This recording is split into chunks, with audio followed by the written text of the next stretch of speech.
Assalamualaikum warahmatullahi wabarakatuh. Dengan saya Mirza Sareza.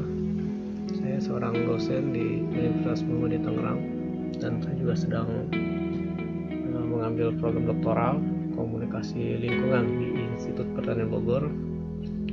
Pada kesempatan hari ini saya akan memberikan suatu berbagi terkait dengan wabah yang hari ini sedang terjadi, yaitu COVID-19 tapi dalam perspektif ilmu komunikasi.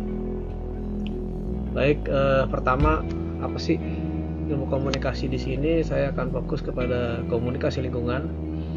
Yang kita kenal tokohnya adalah Robert Cox. Beliau ya memadukan interdisipliner ilmu sosial, itu komunikasi, dan berbagai disiplin ilmu, ya terutama dengan karena inilah backgroundnya sosial, itu ada antropologi, ekologi kritis, sosiologi, dan politik ekonomi. Environment communication juga sebagai wadah secara pragmatis dan konstitutif untuk memahami hubungan manusia dengan alam. Jadi di situ juga akan menggunakan media simbolik untuk mengungkapkan masalah lingkungan dan menegosiasikannya kepada masyarakat yang berbeda tanggapan respon. Jadi memang masalah lingkungan ini kan memang isu yang sangat sensitif ya, bahkan kadang-kadang demi kepentingan industrialisasi kadang-kadang isu lingkungan nggak begitu menarik di media. Nah, selanjutnya untuk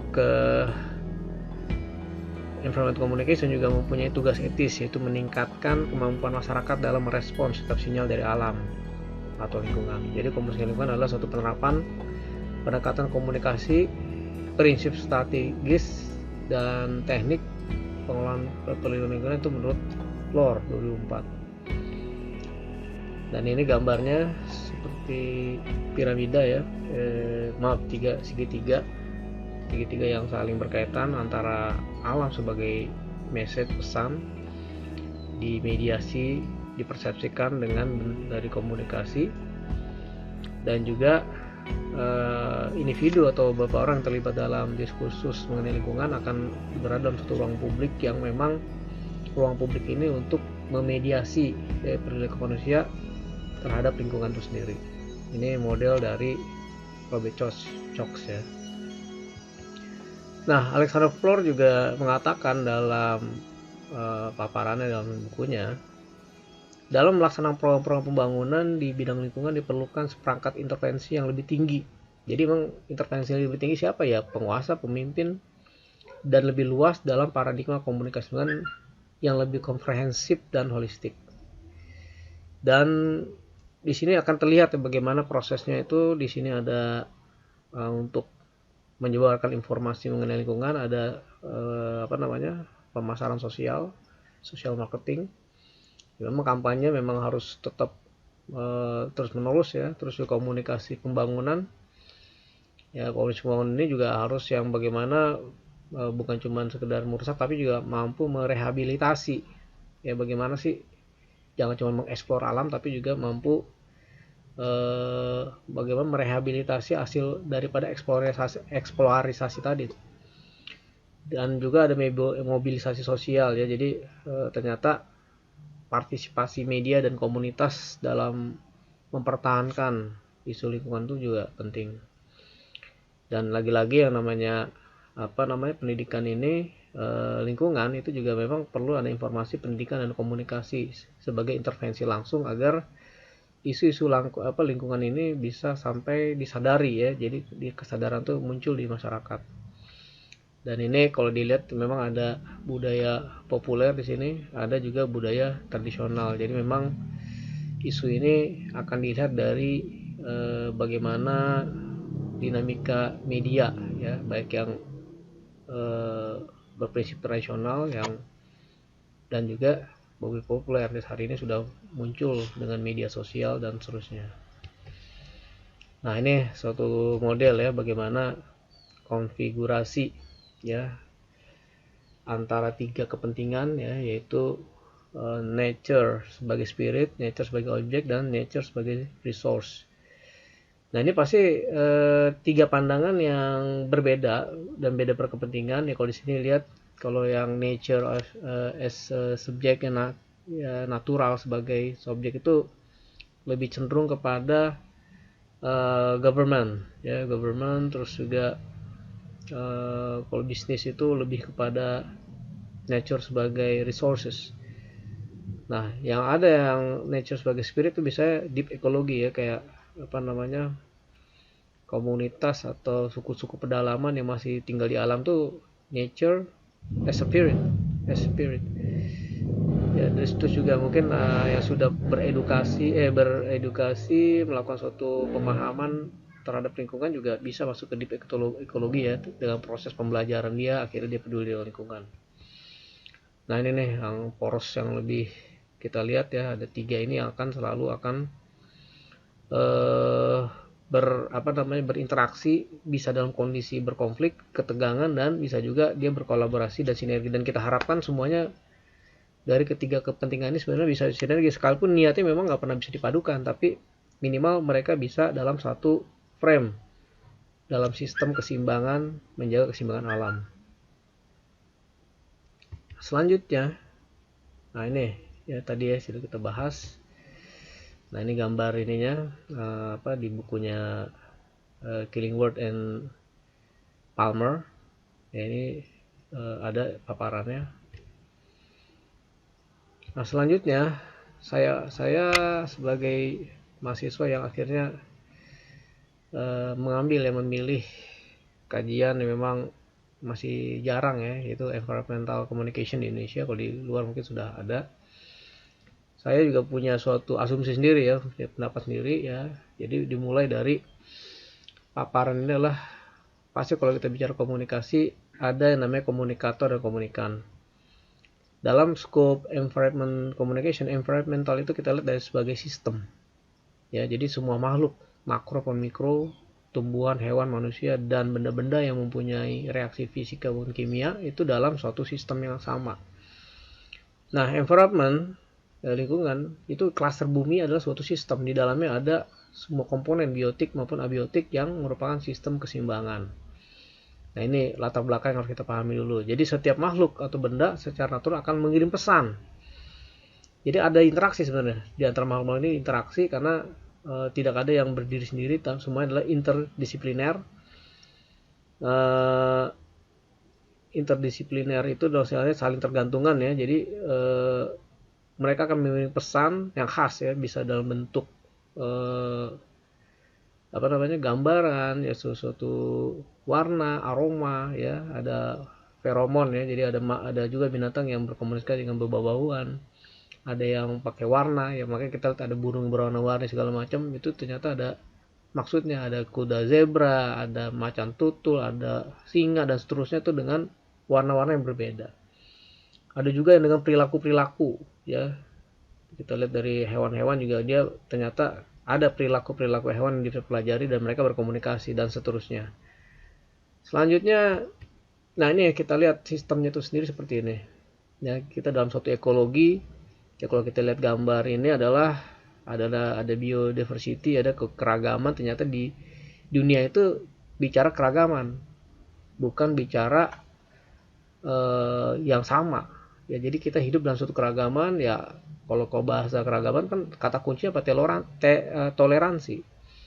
Ya ada spesies yang interaction ya. Jadi ada interaksi antar spesies juga. Ternyata ya ada hubungan yang komplementer, ada hubungan yang memang persaingan, ada kompetitor, ada yang memang ya predator.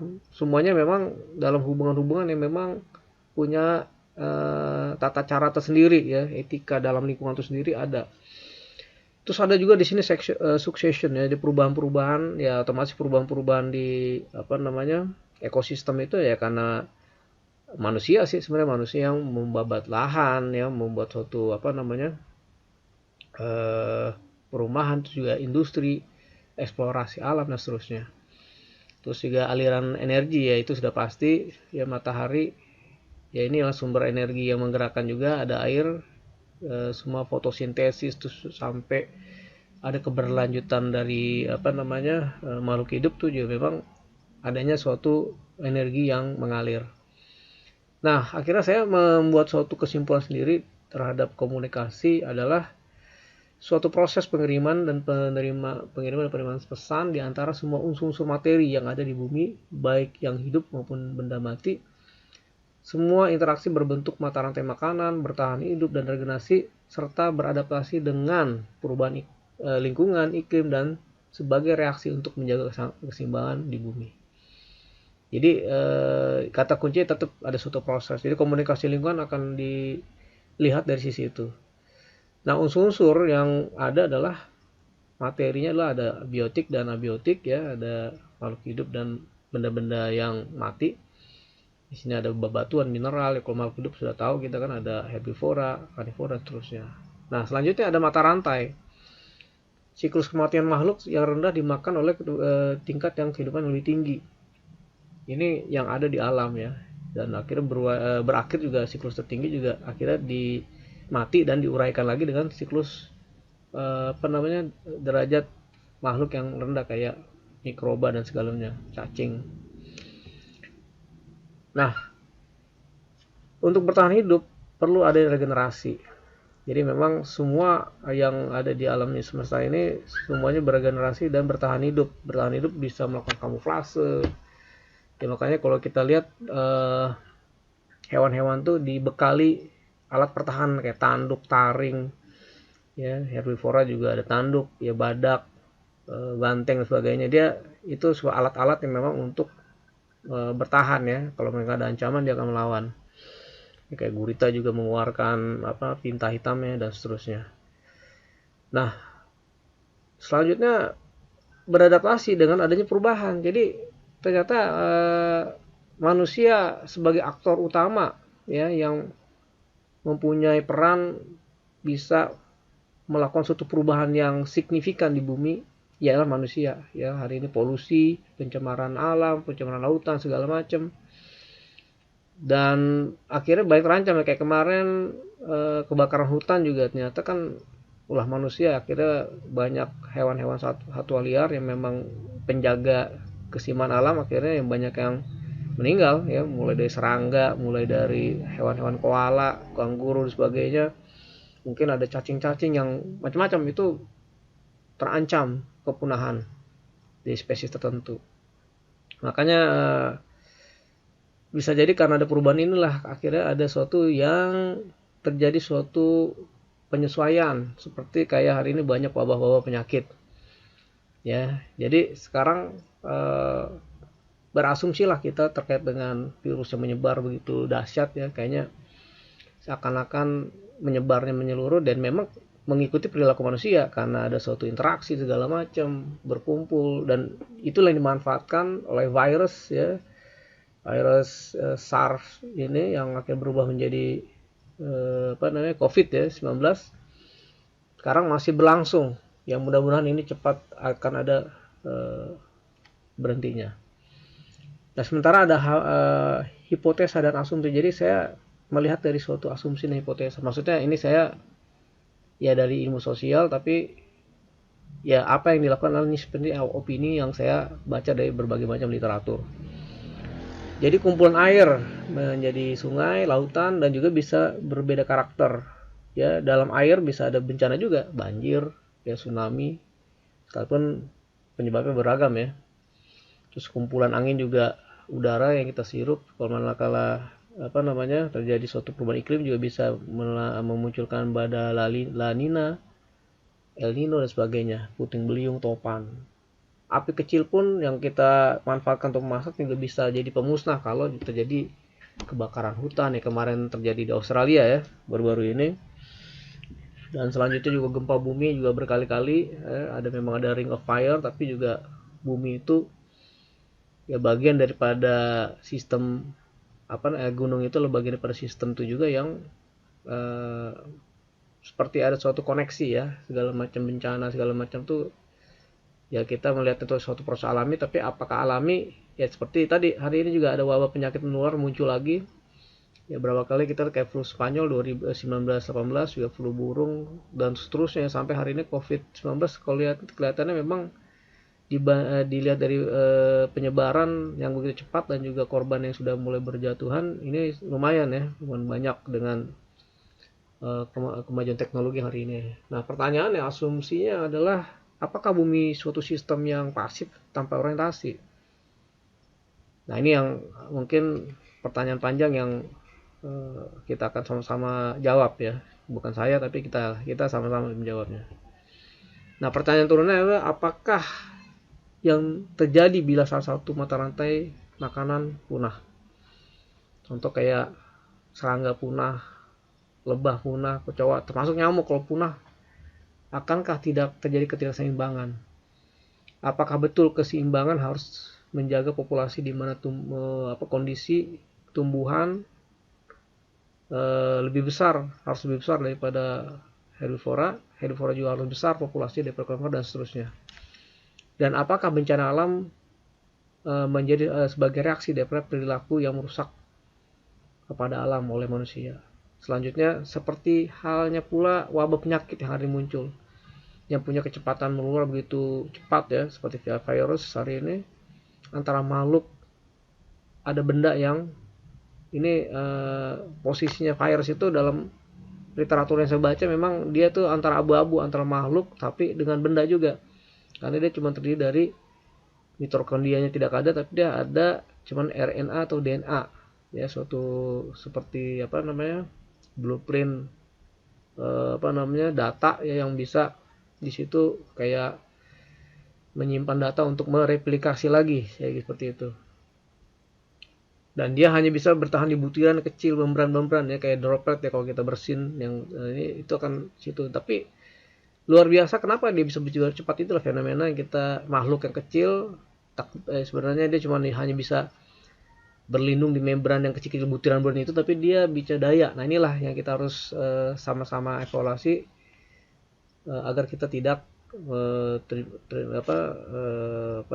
salah ya dalam mensikapi permasalahan wabah ini. Nah, asumsi ini mungkin ini adalah video yang pertama dulu, karena ini akan berlanjut biar ada tahapannya.